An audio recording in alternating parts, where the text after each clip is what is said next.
Texas! He's a 10. I choose this family.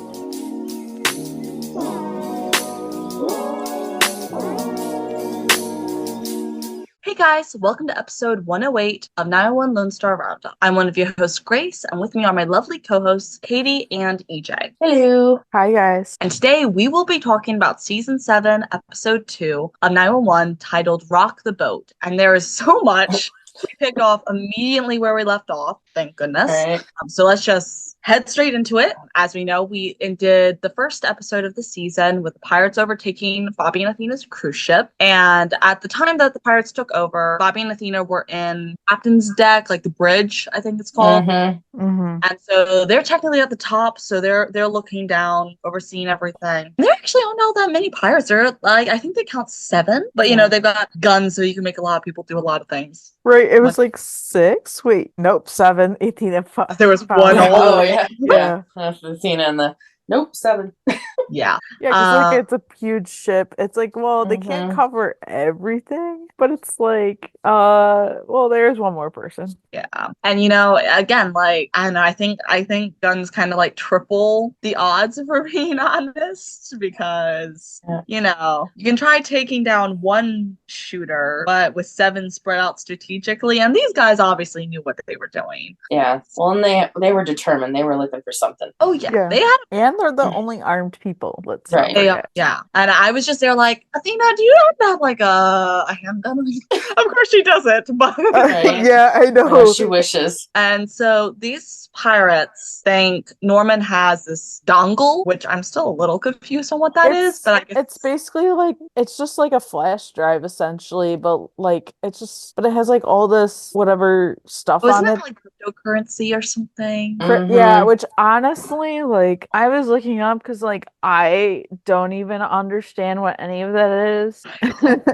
I'm sorry, you went up a cruise ship for cryptocurrency? Right. Well, and it was funny too, because like you could see like everybody on the ship had like a bracelet, which honestly, hilariously, it looks to me like an Apple AirTag, just on a little like mosquito, like deterrent, like little squilly bracelet. And I was like, what are they wearing? Because like Athena used it to get into their room. So like instead of having like key cards, they had like a little bracelet, which makes sense, I guess. But you're less likely to like lose dongle. What? Like, and then I was like, yeah, it makes sense. The USB drive, like I guess it has access to like your cryptocurrency account. But I'm like, yeah, Norman does not have it.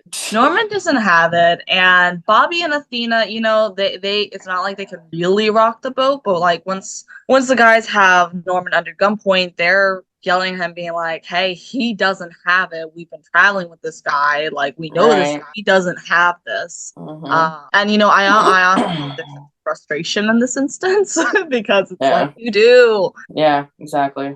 And the guy was, the lead guy, originally I actually didn't think this was the leader in the first episode, but yeah, no, this is the leader. And he's kind of taunting, like, this is all like kind of a game to him in a way. And he was like, you know, since they're sticking up for Norman, he's like, oh, maybe it's you. And he's like, nah, no, I think it's him. And then he shoots Norman. I felt so bad for him this entire episode.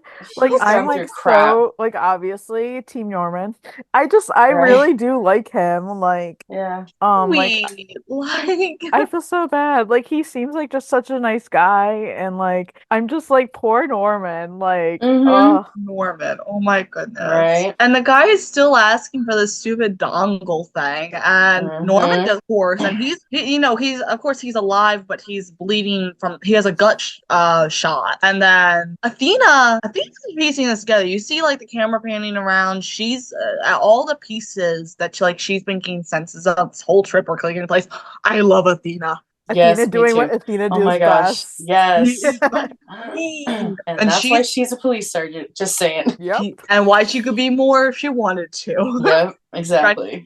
But she's like, he doesn't know because he doesn't have one. And then she yells at Julian, who is the cruise director. I'm just gonna say I was suspicious of before.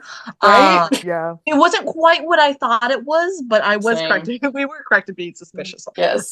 And she's like, how many trips have Norman and Lola taken? And then she was like, and how long have you, to Julian, have had an affair with Lola? I wasn't expecting that twist. I wasn't sure like how this is gonna play out, or like if the if he was gonna have a part in it. Like, obviously there was gonna be somebody on the inside, but I'm like, wait, I feel like we expect sometimes if like shows point something out, or if we suspect somebody, I'm like, are they really gonna go that obvious? Like, obviously there were twists to it that like I didn't really think of, but now what if you watch back like episode 1, you would be like, oh yeah, there's something happening there. Well, so episode 1, the first time I watched through, I noticed how Lola was acting around Julian, which was like very like avoidant, kind of like trying not to draw any attention. And at first when I first saw that, like I had noticed it immediately, and I was like, oh, maybe it's gonna come out that he's like harassing her in some way or blackmailing her in some way. I didn't think it was because of Bear. I was not expecting that Lola and Norman having relationship issues. Yeah. And Norman doesn't even know about in this arc. And I'm like, oh my goodness. And so so the cruise director is the real smuggler of Dongle. Like he's got the dongle that they're looking for. And essentially he and Lola set Norman up. Which I was kind of ready, like, forget about I'll take care of the cruise director later. I was kind of ready to punt Lola off of the cruise ship. Oh yeah, I push her overboard. Right? Yeah. I was not happy with her. No. Oh no, not at all. And it's funny because the gal who played Lola also played Finn Hudson's mom on Glee. And so Glee is definitely an interesting time for me. So when I see Romy Rosemont, it's a very interesting, like, oh my gosh, she's Lola. But then she's like, I remember her playing another character. And and it's like, I wanted to punch her. I punch this character, but I loved Finn's mom on Glee. Yeah, she was in this other show I watched that ended last year, called A Million Little Things. She played one of the main friends' mom. So like I was looking her up last week and I was like, she looks so familiar, but I'm like, I'm not exactly sure which show she's been in. That's like one main one, and I'm like, she was also like I'm pretty sure she guest starred in Station 19 either season or two ago, so I recognize probably.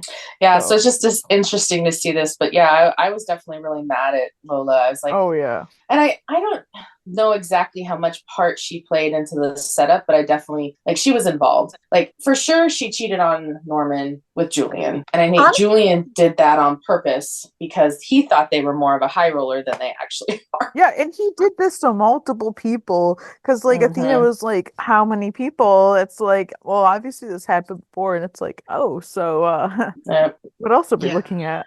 Well, and even No, go on, EJ. I was just say, even the head guy was like, we're only here for that dongle, and as soon as we have it, we'll leave. And it was like, it was just this, like, literally, you're coming on the ship, you're basically hijacking it to get a thumb drive. Right? Like, yeah. And honestly, I'll be honest, when I was watching the episode, I didn't actually get all that much impression that Lola was all that involved in, like, the whole, I don't know, like, she was, but she wasn't. I didn't honestly get the impression she knew all that much. Yeah. Or was necessarily as involved with, like, the smuggling end of it. Right.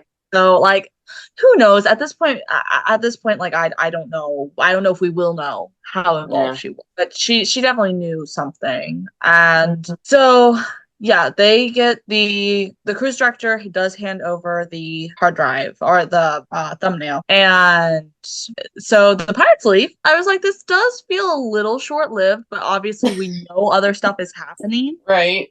And we also know pirates are involved in a way on that one, so they're not sticking around for that one. Right? Yeah. To me, like, they were part of the plot, but they were just like a small section of the plot. But their plot also just creates so much more, as we see in this episode. Like, it was they did little impact, but also they did big impact. Yes. They didn't need to be there physically to impact everything else that was happening. Right. And we even saw, like, in the previous episode there towards the end, the female that came on in place of Lola went into the communication room and was messing all sorts of stuff up. Oh yeah, she smashed everything. So that's going to play Lynn later, it's like, oh yeah, we all already know that's going to happen. So once the pirates leave, Bobby and Athena bring Norman, who is conscious but very unhappy right now.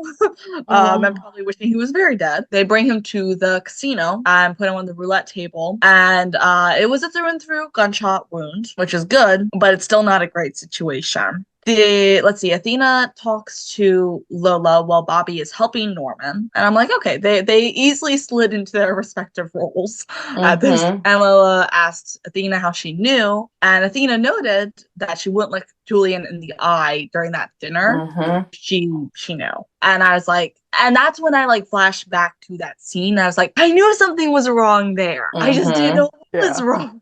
So Athena, again, queen, absolute queen. She slayed in this episode. She always slays, but she slayed so hard in this episode. So the doctor gets here. Oh my god, what a useless doctor. I know. I was like, how? I'm sorry. Like, how can you be a doctor and just want to throw up at the sight of a gunshot wound or blood? I know there are doctors like that, but I mean, yeah, that was interesting. I was like, do your job. Do your job. Well, okay. I'm like, in all fairness, he did say, I'm just a GP, which is a general practitioner, which is a family doctor. So I could understand that he's not used to seeing it. But dude, you're on a cruise ship. Anything could happen. You need to be prepared for some blood. I mean, just saying, dude. Crazy things happen on cruise ships.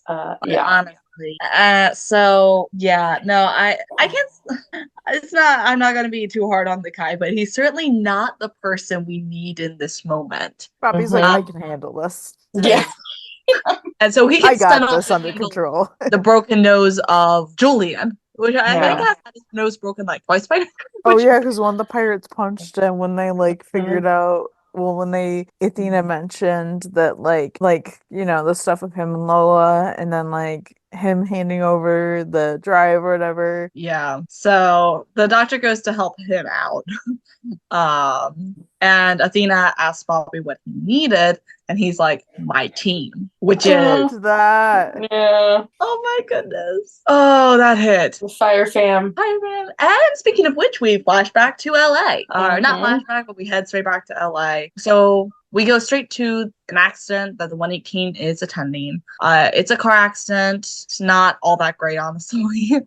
And let's see, it was a student driver, which I'm just gonna say this hit because I watched this the day I passed my driving test. Oh. I was like, passed, because then if like you did it, that would have been so like, oh my god, I would really. Oh yeah, that wouldn't have not been all that great. But I felt so hard for that poor, because the student driver was one who got hit because the guy ran a stoplight. And the mom's not responsive. The daughter is a little hurt, but she seems to be mostly okay. The other driver looks to be drunk. He's refusing to be looked at. He's being belligerent. He's being an all-around asshole. Right. He's under an influence of multiple things. Right. And he knows it. He has any reason to deny a test. Right. And he flat out refused any treatment. I'm just saying it. And that's guilty. That's guilty conscience. Like, that is DNR territory. Like, he literally said, I do not want to be looked at by paramedics or anyone. So this whole drama afterwards really pissed me off, because I'm like, they honored his wishes by not checking him out. Just saying. So Chim tells Hen that they should probably evaluate him while he's in cuffs, and Hen says, no, he's done. Why is it that drunks always end up without a scratch on them? Which is true. Oh, so true. Hands of drunk drivers, and the drunk drivers just walk away. And it's infuriating. So I really felt Hen's irritation in this. Yeah. Because I've seen so much of that, and I've heard about so much of that, and so frustrating. But wouldn't you know it, when they're loading up the victims in the ambulance, the drunk dude collapses. It's like, of course, because we knew this was coming. There had to be a point to the scene, and that was it.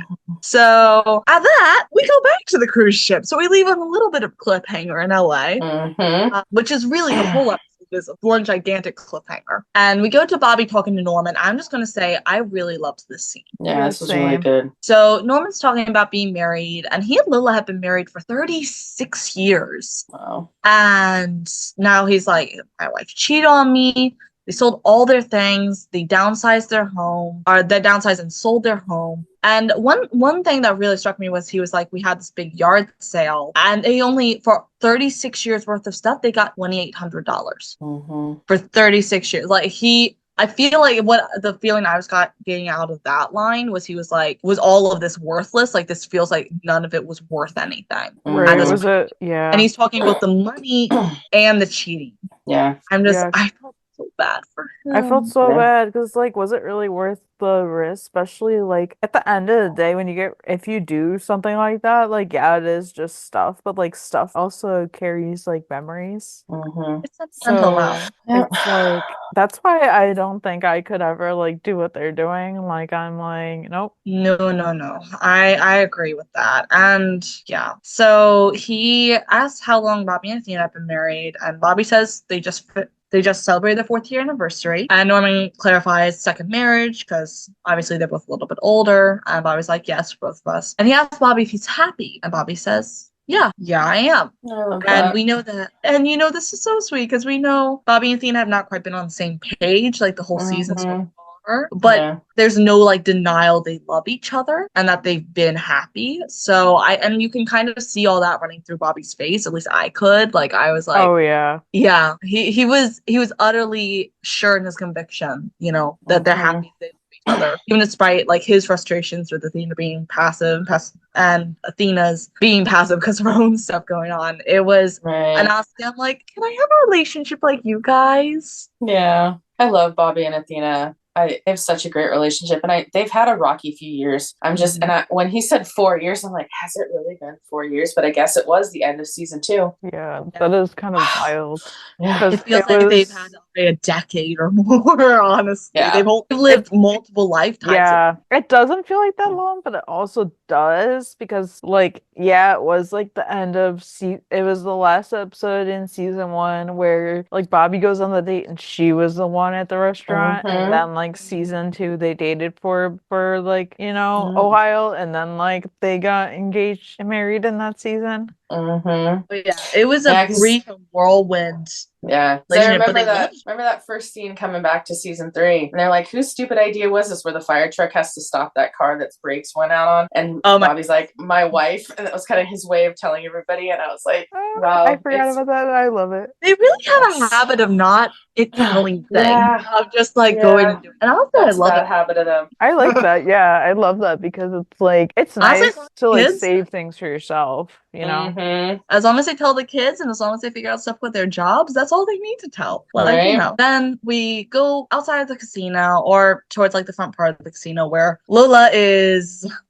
Oh my gosh. She and the cruise director are saying there, Lola wants to go sit next to Norman. And Athena's like, do you really think he wants to see your face right now? Yeah, go off. Like, go Athena. Love that. And Lola's like, don't make me sit here with him, referencing Julian. Oh my god, so you've been having an affair for him for who knows how long. And you're like, oh, I don't want to sit next to him. Like, she, like, don't play the victim here. You can't cover it up. Just as responsible for everything that just went down. Then, like, like, there's just a lot of things to the equation, like, and I'm just like, listen, do not do that.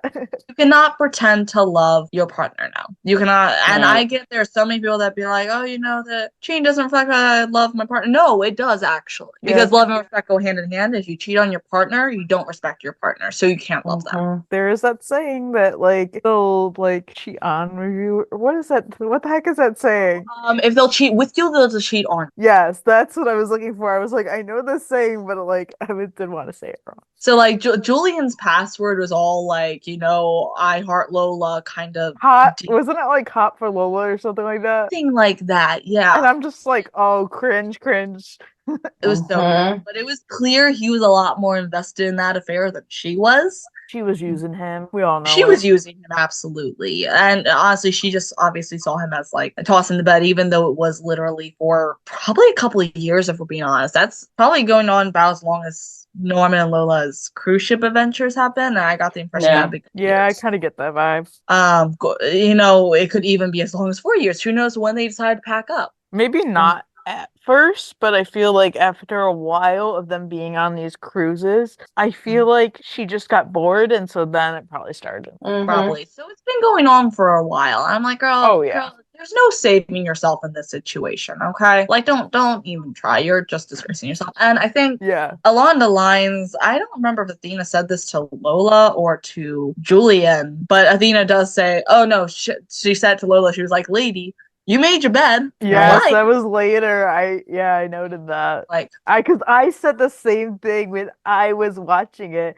I was like, don't even act like that because you made this bed. Like, this is your completely your fault. Oh yeah. And this is a good point in the notes, that it's ironic that in season 2 she's shouting from a billboard, please, a gun on first responders and flashing all of traffic to wanting to be seen and for attention, and now she's cheating on him. I know. I found it so ironic. I thought about that yesterday. I was like, wait, this is honestly ironic that she was on a billboard shouting, wanting to be seen by her husband, and here she is cheating. So I don't really know what that says about her. It's like it's so clear that like the situation has like improved as far as like Norman is like devoted to her. He's paying her so much attention at this point. Like they're doing everything together. So it's like, honey, was the real issue that Norman wasn't giving you enough attention, or did you just want attention?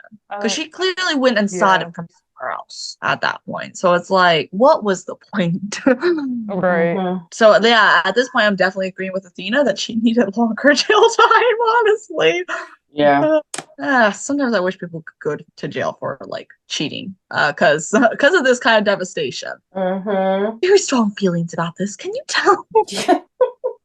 But yeah, so Norman is stable for now. He needs surgery. This is not going to be less. He's not fine. He's just alive. Pretty much, yeah. But of course, we have our impending tropical storm, and they need to get off the ship. And Bobby suggests trying to talk to the captain, seeing if they can contact the Coast Guard. Then this dude. Oh my god. I was like, really? There's always one.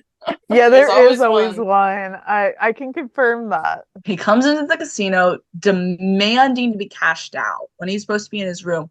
I'm like, dude, read the room, grasp the situation. I know, this is not the time. You can sort out your winnings later. And like the desperation honestly just screams gambling addiction to me. I hate to just throw that around, but like that kind of spend the not being able to prioritize.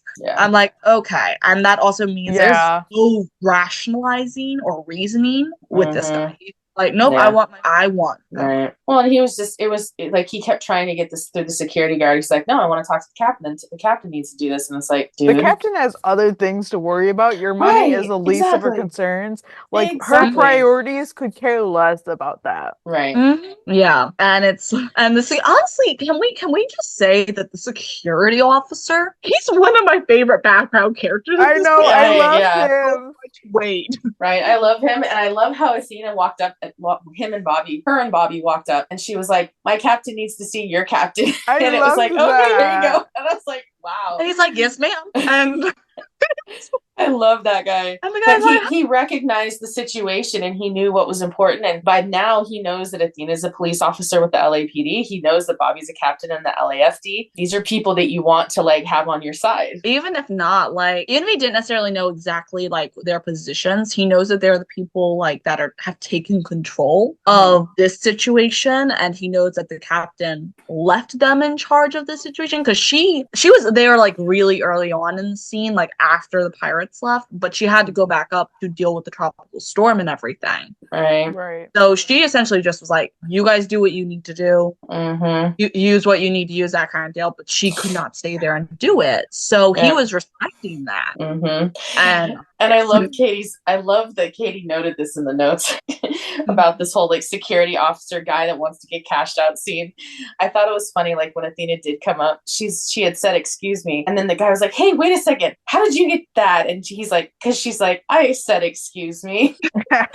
Manners. Like, I actually use the manners. Yes. Yeah, no, that was, I loved that scene. That was a really good scene. And Ella was floating with the doctor. Oh, God. And I'm like, well, you know what? You both have got the same amount of spine, so you will go great together, apparently. Yeah. And Julian has disappeared. And Athena's like, slippery son of a bitch. Yeah. Well, no, that was like That was about like Athena seeing Lola, like, and clearly she's now flirting with the doctor, and so she looks at her and she's like, "Slippery son of a bitch," and I'm like, "Yes, Athena, yes." Mm-hmm. And so we go back to LA, and they got back to the station. Well, okay, so Chim and Hen do. Everyone else has been there for a little bit. I think it just Hen got there. I think Chim was already there, but he was waiting for her. Yeah, I think Hen went to the hospital, and then somebody was dropping her off. Yeah. Yeah, I think another station. Because they both walked in at the same time. No, he was sitting on the fire truck. I remember he was sitting there on the fire truck waiting. Yeah, never mind. Yeah. And so yeah, I had to think about that for a second though. But no, so another ambulance drops her off. And so Chim he intercepts her, updates her on the situation quickly. Because everyone else has been there. So internal affairs is there. Yeah. And that's never good because everyone's being questioned about the accident. We see Eddie talking to a guy. I think we see several other people being questioned. And Chief Simpson wants to see her in the captain's office. And so Hen talks to him, and the drunk driver died. And of course, his mother was a councilwoman. That's always what happens in these shows. Is like anytime somebody dies, it's likely that like some form of a public figure is like their mother or father or whatever, and I'm just like, of course. Especially when they were just saying. Well, and it was typical that it's always ends up being that the whoever was the drunk driver that hit somebody ends up being the council person or somebody in a public figure's kid, and they know, oh well, I'll just refuse it, and they can't do anything because my parents such and such, and it's like, see, I don't know where they're getting all that from, because I know at least with my licensing, if you refuse a blood alcohol test, you lose your license. Oh yeah, having a license. I think that's standard. I think it is, but I wasn't sure because I'm like, but he's refusing to take the test. Well, yeah, so I think that's gonna work out for you. Right, because they had first arrived on scene and they asked him if they had done any of the field sobriety tests, and he says no, they're refusing. And then when Chim asked if he wanted to be looked out by the paramedics, and he refused that, and he didn't want to be touched and all that stuff. So like, and then like Chim even put his hand on the guy's shoulder, and the guy turned around and said that was assault. I was like, you've got to be kidding me, dude! This is no entitled rich kid.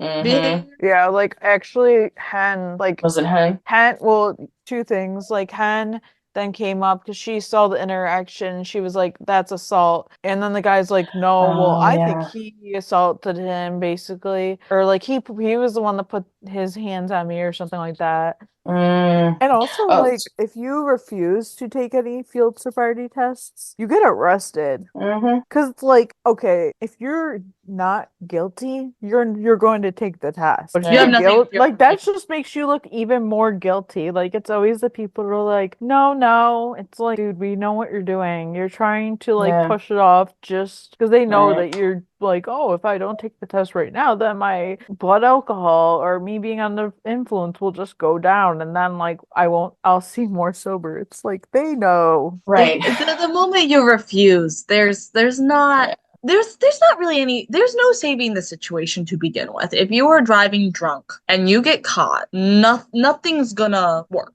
You either take it and it comes back over the legal limit, or you don't take it and you get arrested because you didn't take it, and then you probably will lose your license or at least get suspended for a while. Right. Well, and even, this whole thing is I feel like a mess. And I kind of, if Bobby had been there, I don't feel like things had happened the same way. But I feel like because Hen was a interim captain that they had like more eyes on the department or more eyes on the station because of it. And then this happened. And obviously because the kid was a son of a council person, it just like they wanted to cross their T's and dot all their I's and make sure that everything was done, which like I get in some ways, but like they really should have handled it differently. I personally feel like. I think the slippery spot was that Chim wanted to try and take his vitals anyway. And like she had been like, no, like what she had refused to authorize him taking the vitals, and that I feel like it was. I'm not necessarily saying she was wrong or right. I'm not saying anything wrong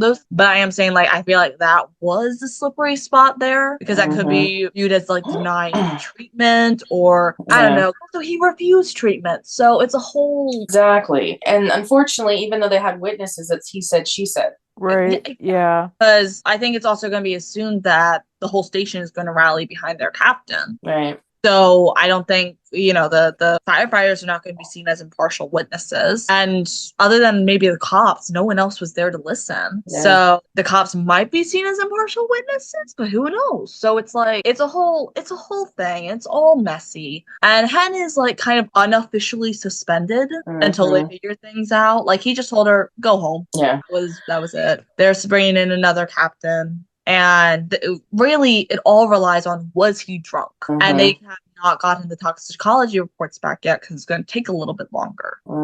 So, that's a stressful thing. I was like, oh, I don't know how I feel about this one. Yeah. I mean, I get both sides, but I don't know. It's a tough one.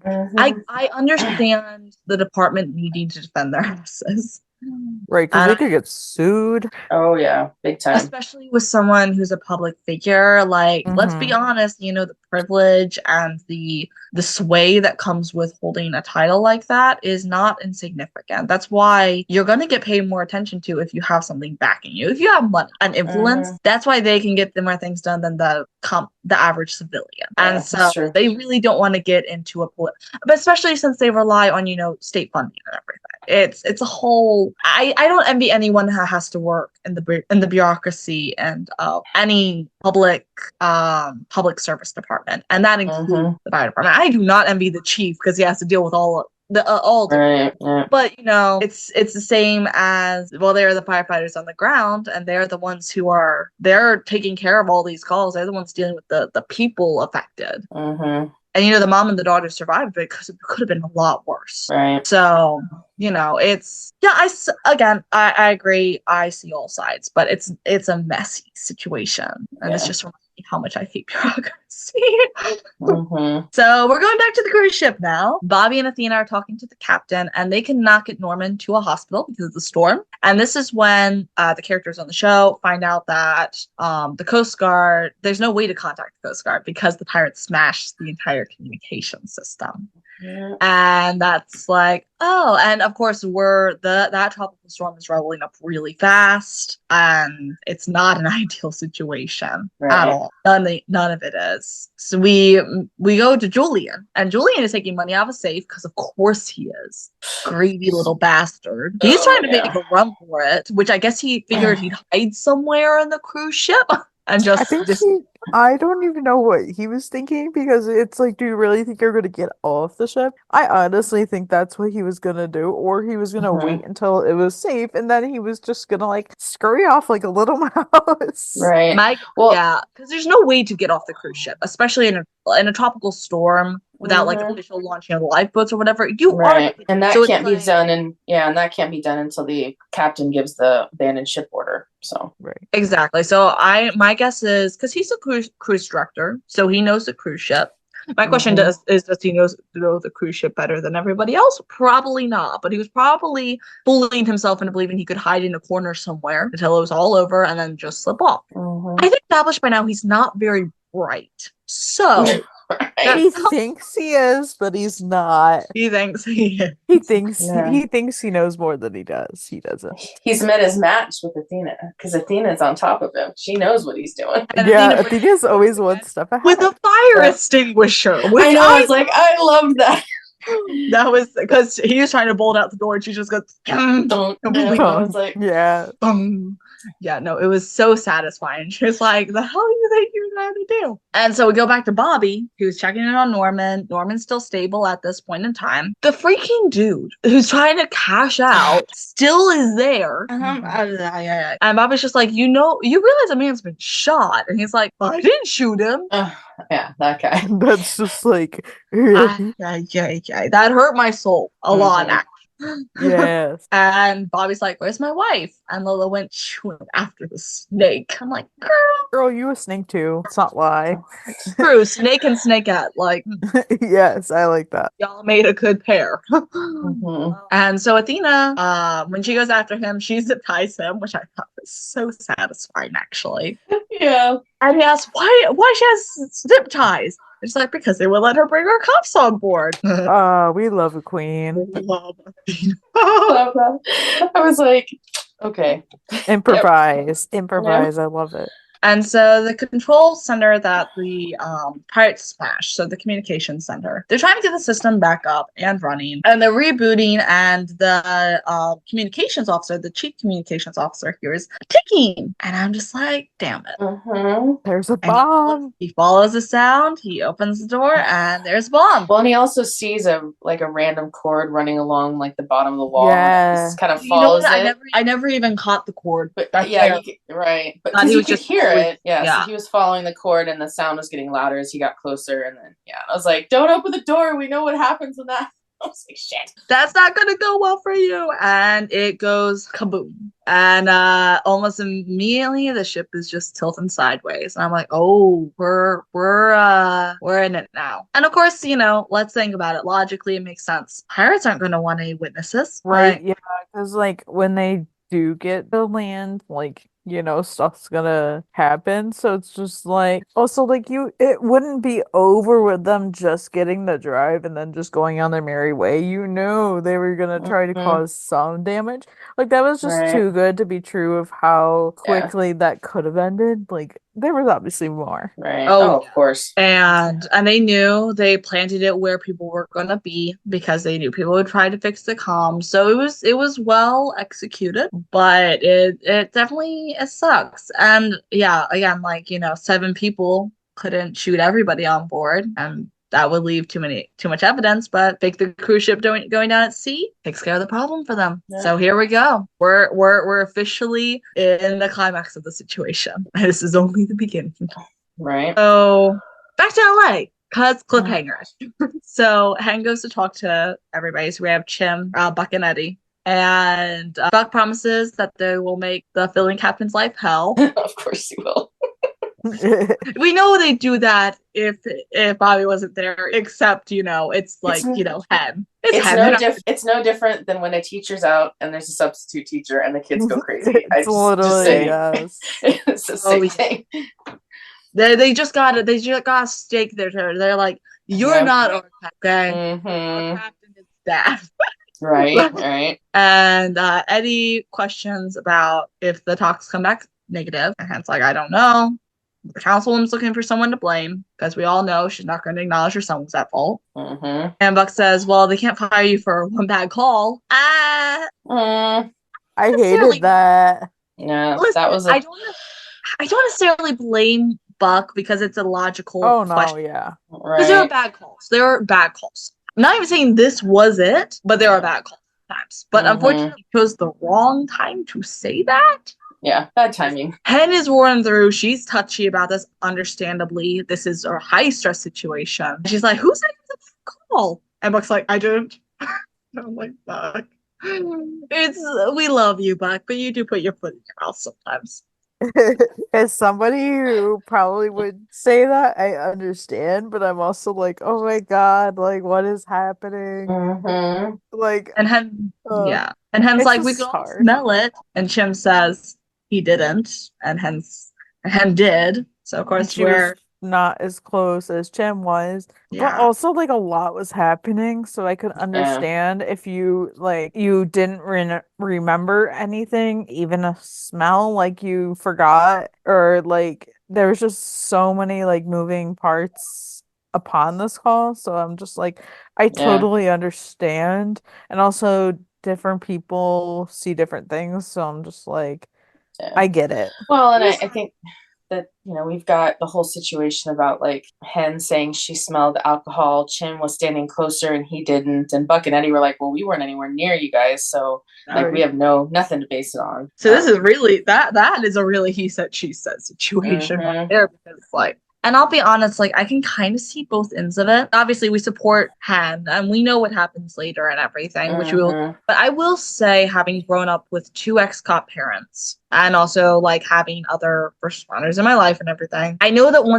once you get the notion, like say the notion that someone's drunk, especially if there's been an accident because of that person, everything, it's kind of easy to just blow it off as just that, or to make an assumption about it or whatever. And I'm sure it's happened before, incorrect assumptions. It has happened before. Something else has been going on. There was a medical emergency or something along those lines. And so it's not great to jump to snap conclusions. However, hence where she smelled alcohol. The guy was certainly acting belligerent, and everything else added up to it. So it's like, I understand the caution, and I understand Hen's decision. So it's just not a great situation all around. And we don't like our 118 fighting. No, we don't. Now we go back to the cruise ship and to Athena. So they obviously they felt the whole thing. They need to find a new way out at this point. And he's like, will you let me go if I help? And Athena's like, hell no way you're gonna sit here and let your ass drown. That's right. Ship, so I'm gonna follow you. And I'm like, right. I love that line, honestly. Yeah, that was good. I loved it so much. And Bobby goes to find Athena because, of course. And when Athena and Julian are looking for a way out, they stumble across the comm center where they find the chief communications officer who was killed in the blast. And even if he wasn't, I think he was laying face down in the water. So that definitely he was dead. And they also find the captain who is alive. She was buried under some debris, but she's alive, but her arm's broken. So she's injured. And the captain's like, you guys need to get yourself up to the lifeboats. I forget exactly what she said it was, but she has to, it's a balance. It's something to keep the ship from turning over because the lifeboats will not fully engage if the ship is tipping. Oh, yeah. I think she said something like she had to activate the ballast tanks or something to fill them so they could at least stay full long enough for the lifeboats to be able to be dropped into the water with people in them. And so I'm a little bit of a history nerd, and so I know a fair amount about the Titanic. When the Titanic went under and the ship started going underneath the water, it created a suction hole, which actually pulled some of the life rafts back into the suction hole and killed a bunch more people. And I think that is the whole thing here. You know, they are keeping the ship afloat so that lifeboats can get away. Because if they're not far enough away, they're going to get pulled back into the vacuum. And so watching this, I was like, oh my gosh, like it's something else being able to link this because I knew with that Titanic. I was like, yeah. I mean, with what happened to the Titanic, I mean, that's what a lot of the modern cruise ships, all the safety features they have is because of the Titanic's disaster. Which, you know, it was a horrible disaster that I wish had never happened, but at least a couple good things, at least some things benefited, not benefited necessarily, but we learned some lessons. We learned some safety procedures, which I should certainly hope, seeing it's been over 100 years. And at least less people, like there's a higher chance of survival now because we learned from the disaster. And so this is one of those things. So yeah, so Athena told me she was told the captain to tell her what to do and where to go to it, and that she would go activate whatever the heck it was called. I don't remember what they were called.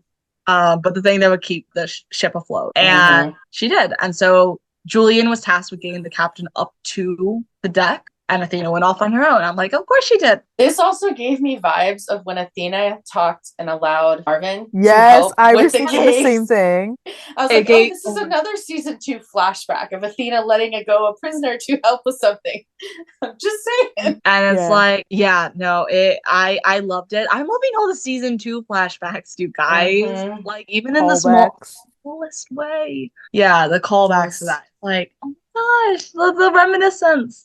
So we love it. We love it. So Athena's off. She is off to literally save the ship. And you know, we've heard the line in the trailers, save the ship, and I was like, how is Athena gonna do that? That's how. She's not saving the ship forever. Yeah. She is helping. Did any of you get confused or surprised when the captain was like, oh, my radio, and they give her the radio that's been currently underwater and she's like able to talk through it? I was like, oh, it's waterproof. Okay. Yeah, I mean, I didn't really put much thought to it, but I was just like, oh, so now we have a working communication. Okay. It's probably not long distance. Well, it was it was just a local radio. Yeah, like that's ship radio. And she didn't have it before, like when she was buried. So makes sense that she wasn't like able to call out or whatever. But I was a little like jolted, like, huh? And then I was like, oh, it's waterproof. Yeah, I'm like, it had to be.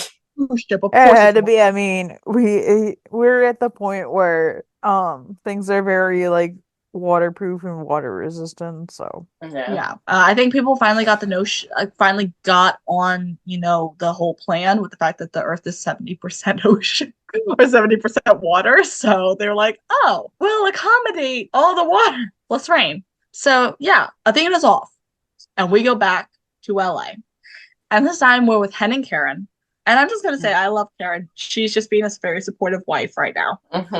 She's letting Hen vent. She's agreeing with her. She's like, yeah. And Hen says that she feels that if she was any other captain, that she wouldn't be benched, which very reminiscent, I think, of what you were saying, Katie. Or was it you, Katie, who was mentioning, or being like, if it was Bobby or someone, that wouldn't have happened the same? I don't remember which one of you it was, but someone mentioned that. Oh, I think I might have mentioned something. Yeah, I about think it. you did. I think about it. I thought it was Katie, but okay, yeah, it might have been you. I mean, I do agree. Yeah, it might have been. But so yeah, it was reminiscent of that. So I was just reading them. So I was like, oh yeah, that. And Bobby wouldn't have been put in a timeout, which probably not at this point. Yeah, not like without seasons ago. Yeah, probably. That's the main thing with it. I think it has to do with Hen like not officially being a captain. So obviously there's probably more eyes on her, especially since she's just filling in. Yeah. Where like Bobby's starting out, especially in like when he gets to LA, there are definitely more eyes on him then, but now like it'd be like yeah, they're gonna cover their asses, but he definitely probably wouldn't have been like benched essentially. Yeah. And at this point, I don't really remember if we learned this particular tidbit before, but as Elise mentioned now, the guy had a brain. So even if Hen and Jim had checked him out, he probably still would have died. He definitely would have still died.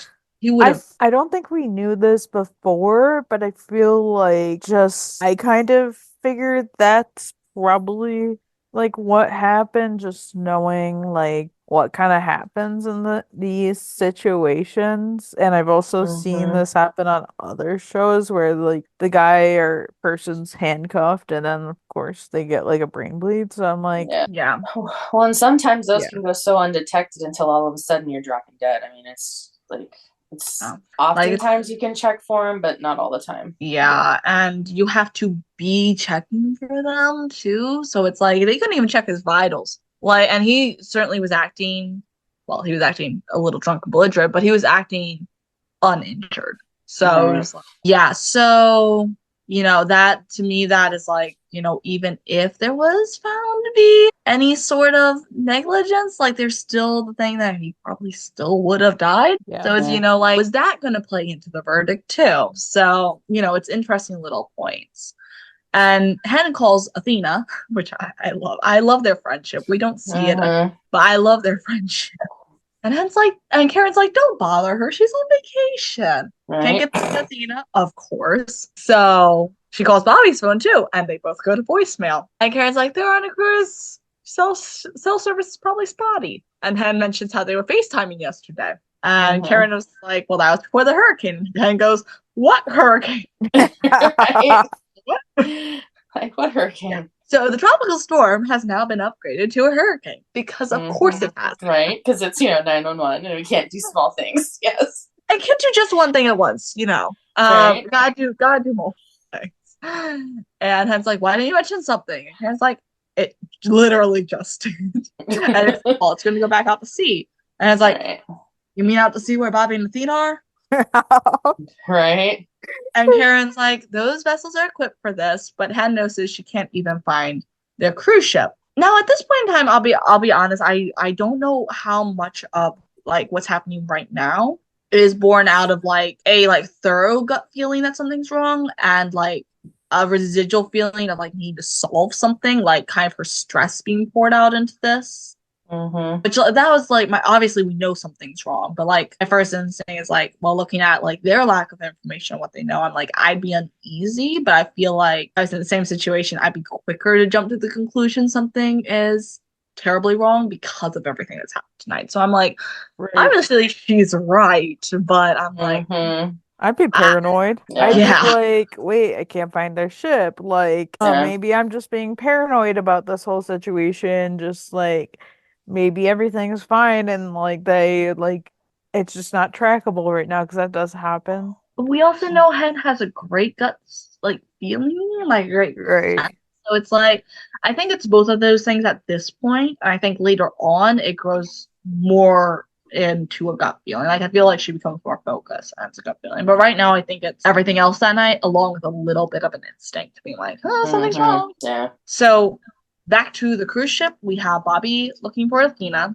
And he's asking the security guard, and Bobby goes off to look for her. The security guard follows him, be like, "Sir, you can't go back." And then security guard almost quite literally runs into Julian and the captain and calls Bobby back. Yeah, he calls and the captain because he needs to look at the captain there. And the captain mentions that if it wasn't for Athena, she wouldn't have made it out there alive. And he's like, "Where is she?" And Julian's like, "Saving the ship." So we get the trailer scene. And of course she is. Of course she is. Yeah. I feel like that is the only reasonable response is, of course she is. Like I said, Athena does what Athena does best. Right? You just kind of just gotta roll. Honestly, you gotta roll with it. And Bobby knows this. We go back to LA because Hen is now at the call center. We see Maddie. She finds Maddie, and Maddie's like, "Shouldn't you be on shift?" And then her face just goes, "Oh, I should have said that." Yeah, like me. God. And Hen's like, "You haven't talked to Chimney?" And Maddie's like, no. Why? And she's like, and Hen's just like, "Really?" She's like, "Fine, yeah, I know. I'm sorry, that really sucks." Yeah. I love this whole interaction. I need more Hen and Maddie interaction in my life. We do. And Hen mentions, "Well, that's not why I'm here." And she wants to know if Maddie can call the Coast Guard. And Maddie's like, "Did you lose a boat?" And Hen's like, "Yes, actually." Yes, I did.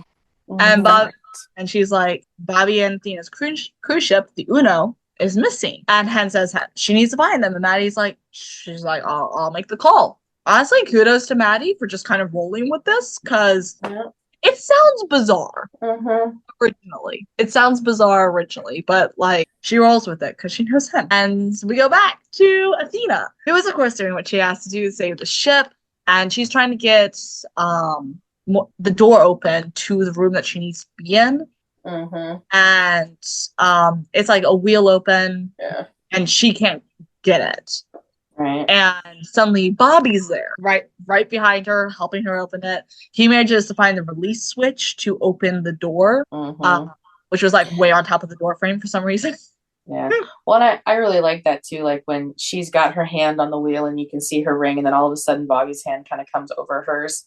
It's like a really good cinematic view of like that. You know, I saw something the other day, which was like, where have we seen this kind of thing before? Flashback to Buck Begins, where Buck is trying to lift the pressure thing off of the factory worker, and Eddie's hand is the first thing we see as it goes to help him. Yep. And I'm just love to see it. Oh my god! So call back to season 4, even if they did not intend it. Loving it, but I was just like, oh my gosh! I'm like fangirling over their relationship. Like it's not been prevalent for 5 seasons. But that's oh well. I love Bobby. What can I say? And Athena, and Bobby says, "I heard you try to save the ship yourself." And Athena says, "Well, here's an activity we could do together." Yeah. It's so funny. But it's so them. It's so, like, of course, the activity they'll do together is, in fact, rescue work, because it's them. And which I think is a callback to last episode where, you know, she's talking about, she's concerned that their lives tend to be very active and action filled, and she's afraid that like when they have downtime they're not going to have things in common. Yeah. But I think their lives are just meshed into this first responder life that it's always gonna be there, and they gotta just roll with the punches, I guess. Yeah, it's kind of like, you know, the emergencies will find you. Clearly. So I mean, I think like going a little off track from the like action happening right now, but I think it is like it'd be important for them to have some downtime to kind of like figure out that they are fine, you know, in that downtime. But clearly they're not going to get much of it ever. So yeah, no, I might as well just gracefully accept it now. And they get in the room. They do what they have to. Athena hits all the controls and everything. And then the door closes. And they can't get it open. The room starts filling with water. I'm like, what? I'm like, the door, get the door, get the door. Right. My thing is like just being like, I would literally be panicking if I was in that room because like, my thing is like, I have like this like weird fear of me being trapped. I have since like I was very little, like to the point that like every time there was a period when I was really little where I wouldn't lock doors, like especially bathroom doors for whatever reason. Like I would not lock doors and stuff. Like I gotta know this now, but I even like now I will lock a door and then unlock it just to make sure. Yeah. Like, so I would be panicking. Oh my goodness. Yeah, I don't necessarily mind the idea of being trapped. I mean, it wouldn't be great if it was for long periods, but I don't necessarily mind the idea of being trapped. But the idea of drowning, which is like the impending like crisis happening here, no. The moment that the water started filling, I was like, I would flip out the moment I got trapped with water. I got stuck in an elevator once. Ooh, so that's not good. Fun. Oh, that's not good. Luckily, I wasn't alone. If I was alone, I would be like real freaked out. But like, I wasn't alone. But it's also like, that's not great. Yeah. No, it's not. It's not at all. Yeah. So of course, cliffhanger again. We're going back 2 weeks actually to Bobby talking with Frank. And this guy stays in business because of the 911. Because of the 118. Characters. It's like, what do you do for a living? Give therapy to the 118. That's it. Nobody else. We love Frank. I wonder, he must just look at his schedule and be like, oh boy. I mean, imagine like not really seeing Bobby or Athena all that much and then having them both crop up on your thing and be like, oh. Because he's the department psychologist, right? Yeah. He's not. Yeah. I think so. I'm assuming so because they all tend to go to him like after like some sort of instance, and we know that like when Eddie had to get like therapy for going back to work or like getting there, like he was talking to Frank. So and Maddie did too. So and also. Oh, sorry. But also when Buck did his therapy, he wasn't with Frank because it was outside of capacity. So he went with Dr. Copeland at the time. And so I think that does solidify that he's a department, even though like it seems like he's used sort of also as a personal therapist, but like through the department. But Buck didn't necessarily want to see. I guess he didn't really want it connected to the department or whatever. So yeah. But yeah, honestly, I want to learn more about Frank. I do too. I love Frank. He's so great. And so Bobby was talking to Frank about being nervous about the belated honeymoon cruise. And Bobby thinks that if the honeymoon happened at the start of their marriage rather than 4 years later, he was saying about how when Bobby asked Athena to marry him, they were both in vulnerable places, and Bobby just moved here after a loss. They'd only been seeing each other for a few months. I think he thinks that, like, if they'd done it at first, like, I don't even really know, but, like, they maybe wouldn't be as worried about getting stuck. Like, it still would have been new and exciting, and they still would have, like, gotten a chance to know each other still, sort of. But, you know, it's 4 years later. A lot has happened in those 4 years in their relationship, in their personal lives. And so I think Bobby says he feels like he didn't give Athena a chance to say no. And now he's worried that this cruise is going to give Athena maybe a chance to say no or to realize that she should have or something. It's feeling like belated wedding jitters, I guess. Yeah. And I'm like, well, first of all, like, Athena was perfectly capable of saying no at every point in their relationship. Yeah. And that woman would if she needed to. She definitely took setbacks when she needed to, or even when she didn't necessarily need to. But it's interesting because I feel like this is really the first we've heard about Bobby's end of things, even though we've gotten like sprinkles of Athena's over like a couple of seasons. So it's like, I don't know, this is very interesting. And Frank is like, go on this cruise, spend time with your wife. And I do love it, just gives the same value as him being like, you'll be fine with Athena. Oh yeah. Well, I can only imagine how that therapy session when they come back goes. Oh God. Oh, couples therapy after that. We'll be like, Frank, I get you can't say that it's not going to be okay, right? But maybe don't jinx us next time. Right. We've learned not to do that. We had a whole episode about that. Just saying. Whole episode. So we go back to the present, and we're with Bobby and Athena. Bobby's trying to pry the door open with a pipe, and he starts banging and calling out, but Athena's like, Bobby, no one's going to hear us, because, you know, everyone's up on deck. Everyone's leaving on the lifeboats at this point. Mm-hmm. They're not going to be heard. And the water's starting to rise. Everyone, you know, it's looking like a very hopeless situation. I'm here like, you know, obviously they're going to get out, because my head cannot even fathom them not. Like, I'm like, they're not going to do this. Yeah. They're not. But I'm like, oh my gosh, how are they going to? Because they can't open them. And Athena's like, we did what we set out to do. We did what we had to.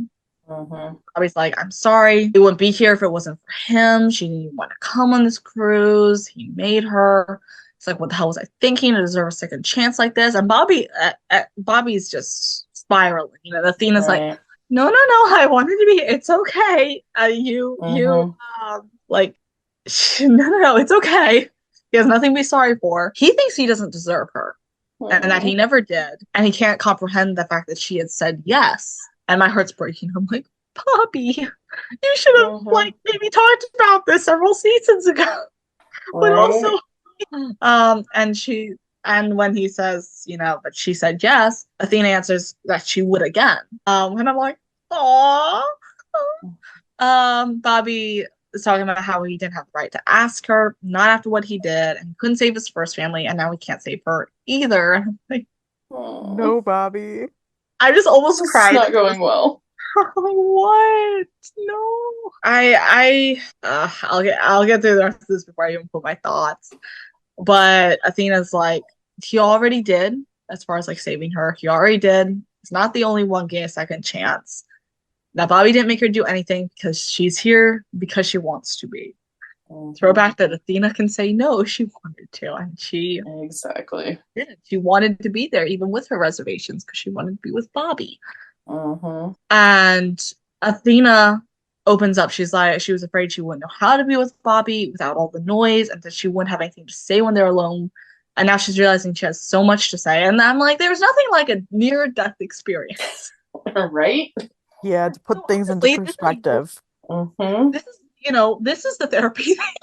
Hey, you know, if people would just talk about their, I guess, reservations, talk about like what's going on, we would save ourselves lots of sort of trauma. I mean, this stuff is gonna happen either way, but we would get like a whole other thing. So yeah, I'm sorry, Frank, you're fired. Death has a counseling job now. And oh my god, they're doing the whole "I love you," a husband-wife thing. I love you, husband. I love you, wife. Athena grabs onto a pole and they're sinking underwater. And the water starts to go down. Yeah. This is like they're starting not to get any room to breathe. It goes down. And Julian got the door open. I was like, I did not expect him to be the one to do that. I was very confused because like when I was watching it the first time, I was like, wait, how did the water just go down? Did like the door just like implode and like the water just was too high and it like exploded open? I was like, oh, never mind. This is what happened. Like, because obviously, because obviously it was easier to open the door from like the outside than the inside. And Julian was a cruise director, so he would have known how to get the door open. Right. So, you know, okay, Julian, hi. For the first time this whole thing, you look beautiful. You know, starting that redemption arc, I think. Oh yeah, and he's like, "What's taking you so long?" accent? He's like, "What's taking you so long? People losing their minds out here. Come on." Yes, I loved that. I was just like, "Okay, let's go, let's go." Yeah, that was. I loved it, but it was so bizarre. So Bobby and Athena are free. And we go back and at the call center. Oh, this is an interesting little scene here. Very interesting. The chief stops in and tells her that she can go back to work. The guy was twice the legal limit. Yep. And they found meth in his system. So he was high off. I knew it. Like, I was like, high as a kite. No, he's not just drunk. He is high off something. Yeah. Oh, yeah. And then I think Ken was like, well, how'd you know I was here? And he's like, well, I do work in this building. So yeah, his office is in that building. Yeah. I didn't even think about it, but it's true. So he didn't have to go very far at all. Right. And Hen explains that she can't find Bobby and Thea's cruise ship and she wants to go out there. And basically, she's told they don't have jurisdiction, that there's no cause yet, and that she's told to go back to work. And I'm like, I don't know, because Hen's going on about her gut feeling to him. And it's like, yes, the gut feeling is important. And presumably the chief used to be an active firefighter to be chief, you know. Right. So, like, it's not like he doesn't know what the gut feeling is, even though he does kind of act incredulous, because I feel like all first responders, you know, what the gut feeling is. But for one thing, he hasn't worked in the field for a while, and also he can't authorize things off of a gut feeling, technically. So, I don't know. It's that one doesn't go through very well. He just tells her to go back. But Hen asks Maddie what the 911 number is in Mexico. Like, interesting. We're going places here. We briefly go back to the ship. So everyone's gotten off. Really, the only people left are the captain, the first mate, the guy who still wants to cash in. Tell me why the guy hasn't left. Like, at this point, you gotta know you're not getting your money. Not right now, at least. Bobby, Athena, Norman, Lola, you know, Julian. Even I think the captain. Captain and the first mate. And the first, we'll get to the first mate and all that in a little bit, but so we have a handful of people left. Because Norman wouldn't leave without Bobby. I thought that was so sweet. Not to mention, like, I'm pretty sure Bobby would be the only one to help that situation. Like, I'm not sure anybody else could, like, safely get him off the boat. Yeah. So I would only trust Bobby with that whole situation. Yeah, it's true. I agree. Yeah, I think Norman is taking comfort in Bobby, and I think he probably feels like, you know, that's the most relatable, like, person, and also he knows that Bobby is the only one who could really help him well, because Bobby is the only person there with any medical training, really, or at least proven medical training. I'm not sure what the captain or first mate do or don't have, but anyhow. So yes, that's what we're working with at the time. We're going to flash back to the call center now. So Hen and Maddie have found something odd. Around 10 a.m. that morning, 24 911 calls came into Mexico, or the Coastal Emergency Call Center, and all of them were dropped. And that 10 a.m. is the exact time that the cruise ship dropped off the map. Right, yeah. Pirates. Because And so you're like, that's not a coincidence. Which I think is a coincidence. Chim is calling Hen a bunch, and then he calls Maddie, and Hen's like, don't answer that sound out of the building. I don't feel like being second guessed right now. I don't blame her. I don't blame her, because it's there's just too much there right now, at least for right now. Yeah. And also, you know, Maddie's gonna tell Chim everything. Right. Yeah. Well, I mean, they would all have Hen's back, but they would probably raise a couple questions, even if they were valid questions. A couple questions that doesn't need to deal with right now because she's running off of like a certain train of thought. Right. He doesn't need that. Well, and I think she's still reeling with. I mean, she did tell Karen the three Judases. Yeah. About Buck, Chim, and Eddie. They didn't have her back. Yeah. I mean, I think there was even a picture posted online, the three Judases, and I was like, oh, that's painful.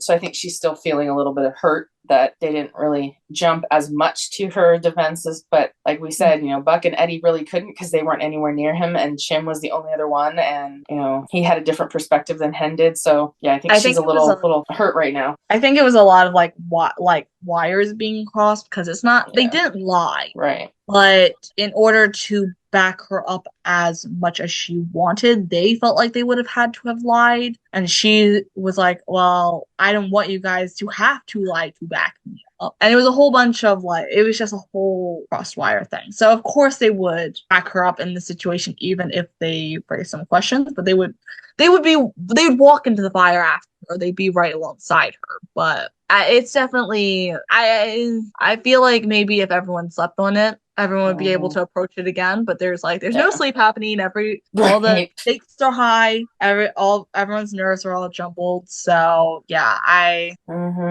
totally get what Hen is saying here. And yeah. Especially, none of them have been there during the thought process either. So yeah. Moving on to the last scene of the episode, and oh boy, it's a doozy. So the captain's first mate, Hannah, is on the bridge trying to send out a distress call. And Athena asks, wait, the comms are back up? And the captain's like, not exactly. He's out there with a high power light flashing on and off, which, you know what, that's about the only thing they have left. And then you see him, he kind of freezes, he's watching, and then he goes back inside. Like, he's way up top. He's way up on. And he goes back inside and sounds the alarm.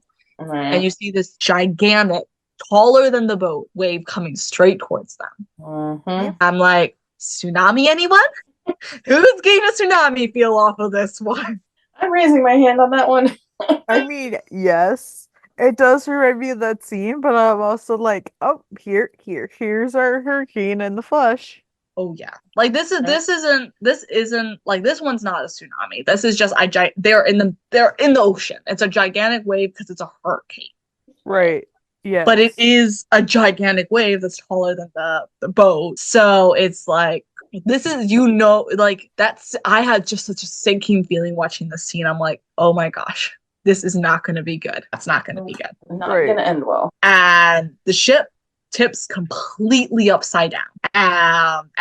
Everyone is flying around the ship. Most of the things appear to be bolted to the floor, so it's mainly just loose stuff, not furniture that's going around, which good. And it's absolutely bizarre. And of course, the one guy who doesn't play about his money is hanging from something, and he falls.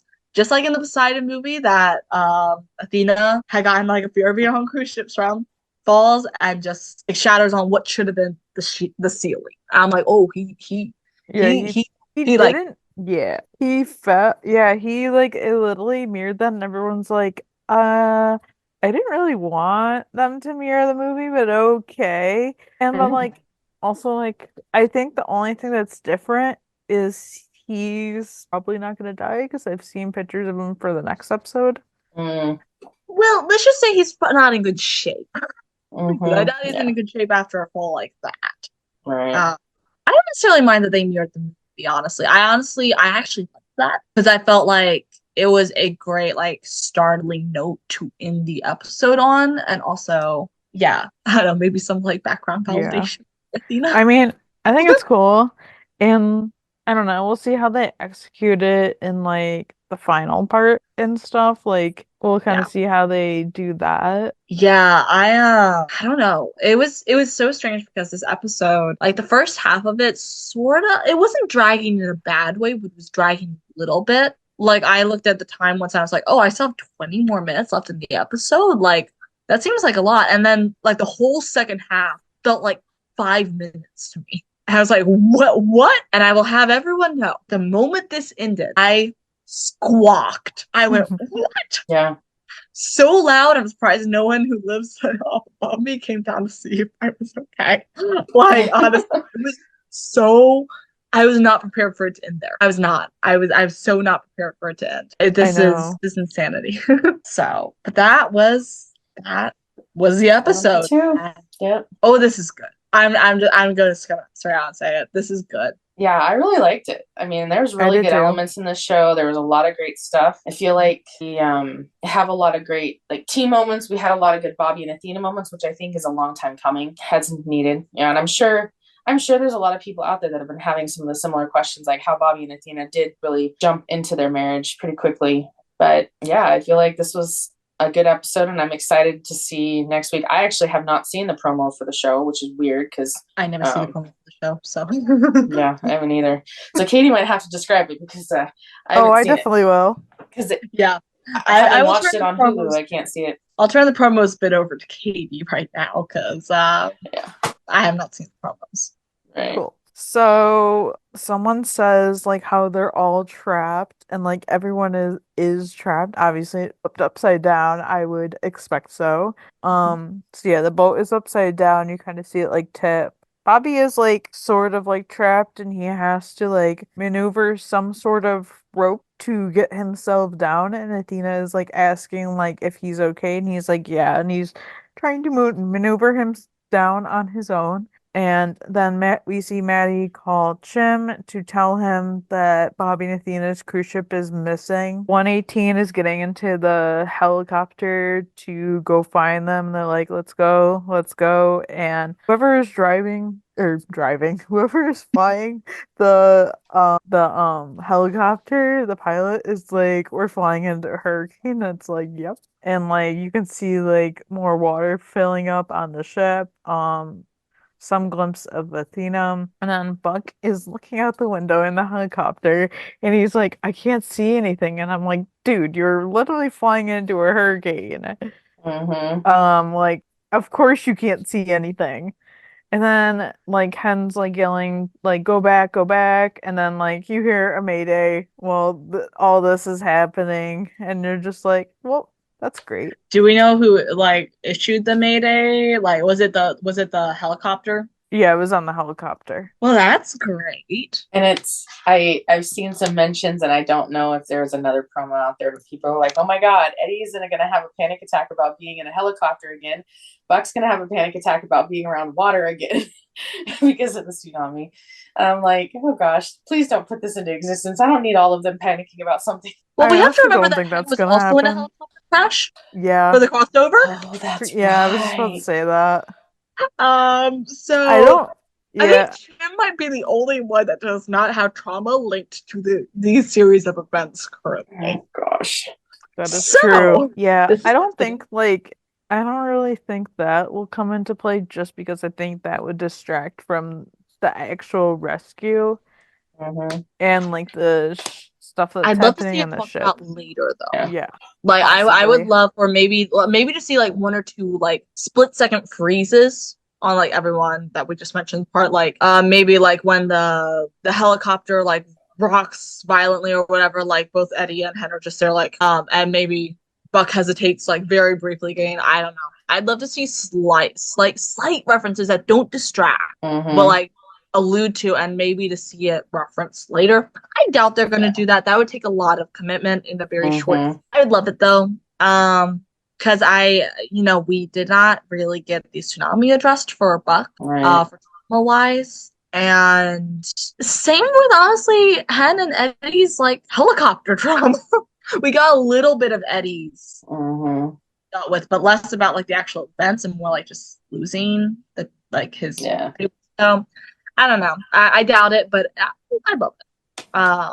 Also, I'm just gonna say I was just thinking about this. My bets are off on the first mate having survived this one, because he was up top. I don't know that I expect that he's gonna have made it out of this one. Yeah, I don't know. That's gonna be a good one. Good question. I wonder if they're even gonna address it. Like if they're like, I'm sure they will. They're pretty good about wrapping up some of those loose ends, especially with big emergencies. But I'm just there like, what's that? Was he inside when he was inside when because he was turning the alarm on for the wave? Okay. Yeah. I mean, maybe, I don't know. It really depends on how stable the bridge is. And if there was any water getting. So I don't know. I like taking interest in background characters while I'm already involved in the main plot, and I took an interest in him as a background character. Yeah. So I know there were like some security good ones. Yo, was the security guard? Yes, I love him. Is he still on board? I believe so. Unsure. I don't remember. I would imagine he probably would have been, because I imagine like him and the captain would probably be like one of the last people to get off. I also feel like everyone that they established a relationship with, like in a sort, like the show established a relationship with on the cruise, was like to be like the people that were left on board. Yeah. So was the doctor still on board, or was he gone? No, he's on there still. He's on there still. He is we on have there. Slightly larger cast characters than I remembered there. But yeah, like everyone that they had like significant moments with of any kind, I think they're still all on board. So I'm like, it's attention. Is everyone gonna make it out? Yeah. How are they gonna make it out? Like how exactly is the rescue gonna happen? I don't know. I know. I'm so excited for Thursday. Me too. I'm excited. 703 is going to be interesting, and I'm really glad they're getting a 3-episode arc with this, and it's not just like didn't just end here on season episode 2. I'm glad we're getting a full arc on this, and I know we do have some returning faces in the next episode too with the pilot of said thing. Everybody's talking about Tommy coming back. Oh, that's when Tommy's coming back. I was confused about that because I was like, wait, when is this happening? And also I didn't really pick that up in this, but also like, I don't know, I just haven't seen like too many people talking about it, so I didn't know when it was happening. I knew it was happening though. Yeah. Well, and I think if I'm not mistaken, the way I've seen it, Buck and Eddie for separate reasons go to the helicopter and thing, and they run into Tommy, and then we see them like Chim, Buck, and Eddie on the helicopter on top of a building of some kind. So I'm assuming it's either on top of the station or something, and they're like they hand Hen the jacket, and she climbs on too, and they all go out, and so they're kind of going against the grain, and they're not supposed to be. Right. It'll be interesting to see like how they, I guess, like do this, because like we all know that the chief did not like want her to like do that just because they have like no jurisdiction.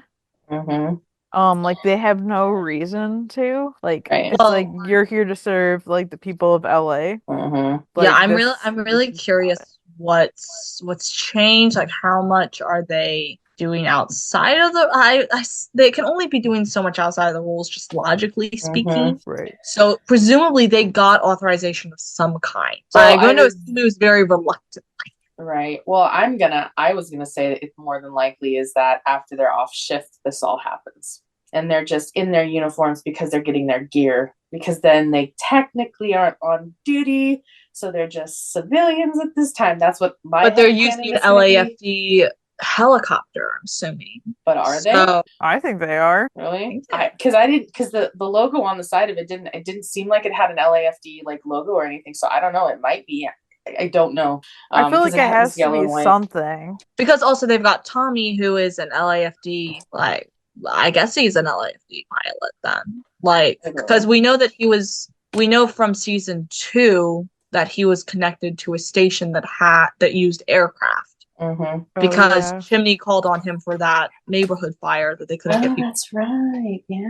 I don't think he was flying that one, but I think he was at least connected to the station. And I know they had in one, I think it might have been Bobby Begins. They had a sequence with Tommy leaving the 118. I don't remember exactly. Was it Tommy? I don't remember. I thought it was. But we don't know all that much about him really. He's just shown up a couple of times. So I'm very curious. Yeah. It's gonna be interesting however it plays out. And honestly, they have been so good these last couple of episodes. And I think ABC has done a good job in establishing that they are taking this seriously, for one thing, that they are maintaining already their momentum of the show. Now, granted, this is still an emergency, so I'm interested to see what happens with the slightly quieter episodes, but that's what I'm seeing. And I don't know. I'm just really impressed. I'm really enjoying this arc. Oh, yeah. It's enjoyable to like, very enjoyable to watch. There's just like so much happening and it's like exciting. Like it hasn't been a dull episode yet, which is great. Like, yeah, no, I'm so excited. I just realized I won't even get to watch it till Friday, but I will be watching it very quickly on Friday, and you guys will be hearing about it. I look forward to that. Yes, I'll be watching it Friday as well. Our group chat will be blowing up, I'm sure. Yep. They're like, guys, because we know it's gonna be the end of that arc. Yeah. So we're gonna be getting everything resolved, and I know I'm gonna have feelings. And 704 is the 100th episode, which will be the episode after this coming one. So yes, yeah, it's like a Buck theme or a Buck centric episode. Isn't it Buck Bothered and Bewildered or whatever? Yes, I think that's the title. I'm so curious on what they're dealing with this here, but I know I it's been a couple seasons since I've enjoyed the beginning of a season so much. I And know. this is so, oh my gosh. I'm for one thing, I'm also looking forward to the end of the emergencies to see where this is going to land in like relation to best beginning and end. Yeah. Yeah, like same feelings as I did for the tsunami. Because honestly, for 911, I think that was like the last best emergency. And like last best arc. So it's definitely up there, I will say, at this moment. Mm-hmm.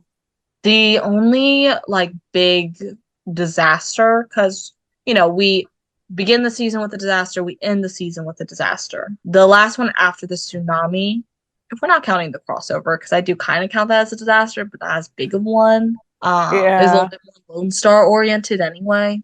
Yeah, Um, that's the only reason why I don't count it is because it really didn't involve 911. Like they had like their episode, but it literally didn't really connect in 911 as much. Mm-hmm. we just had them there. So yeah, not really counting that. But I will say for me personally, I think the bridge collapse was an excellent disaster, but it was only one episode. Yeah, that's It my was thing. a disaster, but it wasn't an arc-worthy disaster. Yeah. Yeah. Like as far as full arcs go, definitely the tsunami. And the tsunami was 4 seasons ago. Wow, that is That was how did it wild. be 4 seasons ago? I feel like It's Eddie been a just while. joined the 118 sometimes, I so know. Also, we mentioned the 100th episode. I saw something recently. I think I read an interview by Ryan or whatever. That he was like, "Yeah, my fellow cast members keep reminding me that it's not my 100th episode." It's his I love 90th. it's like when like they make fun of like new firefighters or whatever. Oh yeah, It's like the same thing with the actors, and I love it. So like they better have a party for like his actual 100th yeah, episode. that'd be fun. Yeah, because he wasn't in season 1, so he just wasn't in I those don't 10 count episodes. season So 1, so right. So, I like don't count season 1, so in about it 10 episodes will be his 100th. Yeah. So they better throw him like a party or something. Right. yeah, though yeah. Just to include Ryan a little bit in there because it wasn't his. Well, he Yeah. was at the 100th celebration. I mean, he was there. But they're teasing him, and I get you. Yeah. Someone get him a cupcake or something. I don't know. Right. Happy 80th 100th. Yeah. Right. All right. Did we have any other thoughts? Did we have fan thoughts? Yeah, I think so. I'm just glad that Bobby and Athena made up and also had no idea that the Poseidon was Titanic like before the Titanic movie. Yeah, that is pretty cool. I know like a lot of people are like, "Wait, that was real?" And I'm like, "Yeah, I had to look it up because like sometimes they put movies and shows that are Yeah. literally fictional and you never know what's real or not." So I was like, "Okay, well, I'm just gonna look this up to see if it's real," and it's like, oh yeah, that's real. Yeah. So the Poseidon Adventure came out in 72, Mhm. and the Titanic movie that came out in the late 90s, which I want to say was 97, was based on the 1912 disaster of the Titanic. So like, yeah, it definitely Poseidon Adventure came first. Yeah, which I I think haven't is actually really seen cool. the Poseidon Adventure since I was a kid, so I think it's time to watch it again. I did not know it was a thing before now. Yeah. Yeah. I mean, I haven't seen either, so there's that. Like, I haven't seen either. All right. So I purchased Titanic on Prime, so we'll have to do a watch party then, and you guys can watch it. But it's like a 3.5-hour movie, so buckle up. You know what? If I can watch all 3 Lord of the Rings in one sitting, I can watch a 3.5-hour movie. There you go. But yeah, it's fair. At least for the classic bit of it. Any other thoughts? No, I think that's just about it. Definitely, you guys definitely leave us your fan thoughts, you guys. We like hearing everything that you have to say. Because we listen to each other's thoughts and often like in agreement or in accordance with each other, but we like hearing what our listeners have to say. Absolutely. Always. Thank you guys so much for joining us and listening. Be sure to subscribe to the podcast wherever you get the podcasts. On iTunes and Spotify, please rate us and leave us a review. It would mean a lot to us. You guys can follow the podcast on our socials at 911 LS Roundup on Facebook, Twitter, Instagram, and TikTok. We also now have a website. It is 911lsroundup.com. Go ahead and give it a check out. I know a lot of work was put into it. So enjoy it. Let us know anything you want to see on there. As always, be sure to join our Discord server. The link will be in the description of this podcast and also in our Instagram bio. You guys can follow me, Katie, at For Love of Talos on Instagram, TikTok, and Threads. You guys can follow me, Grace, at RonanRathman911 on Instagram and at CheapGirl31 on Twitter. You can follow me, EJ, at EJ8302 on Instagram, Threads, Twitter, TikTok, just about everything. Right. Bye. Bye.